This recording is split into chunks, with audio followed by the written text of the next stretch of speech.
수도권 광역급행철도 GTX-A의 평일 이용객이 정부 예상의 절반에도 미치지 못하는 것으로 나타났습니다.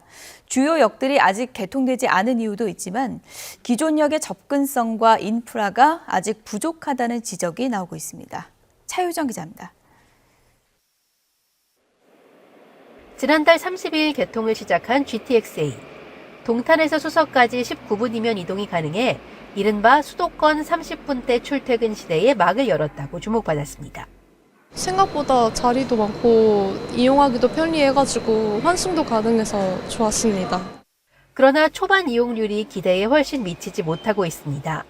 GTX-A 평일 이용객은 하루 평균 8천여 명으로 예상 수요의 46% 수준에 불과합니다. 오히려 주말 나들이 이용객이 하루 평균 15,000여 명으로 2배 가까이 많았습니다. 출퇴근 이용이 저조한 가장 큰 이유는 주요 역들이 아직 개통 전이기 때문입니다. 삼성역과 서울역 등 전 구간 개통은 빨라야 2028년에야 가능합니다.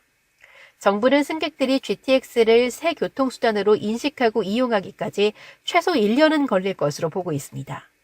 현장에선 GTX 역사 위치가 아쉽다는 얘기도 많이 나옵니다. 특히 동탄역은 접근성이 많이 떨어진다는 지적입니다. 동탄역은 인근 주거단지와 단절돼 주민 불편이 커서 노면전차 트램이 추진 중인데 이것도 2027년에야 개통됩니다. 동탄 외곽 지역 있잖아요. 그런 데서 이거를 이용하려면 교통이 안 좋아, 동탄이. 전철도 없고 기타 등등 동탄역까지 오는 게 좀 불편하지 않나.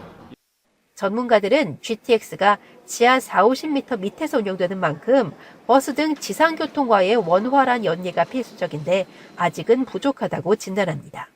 피크에 한 14분 간격으로 오는데 그 간격하고 버스에 연결하고 잘 맞춰줘야 되는데 시간적으로 싱크로나이징이 되도록 해야 되고 부족한 지역에서는 버스 노선 조정도 이제 필요하고 수요를 획기적으로 끌어올리기 위해선 다른 노선 개통이 더 속도를 내야 한다는 견해도 있습니다.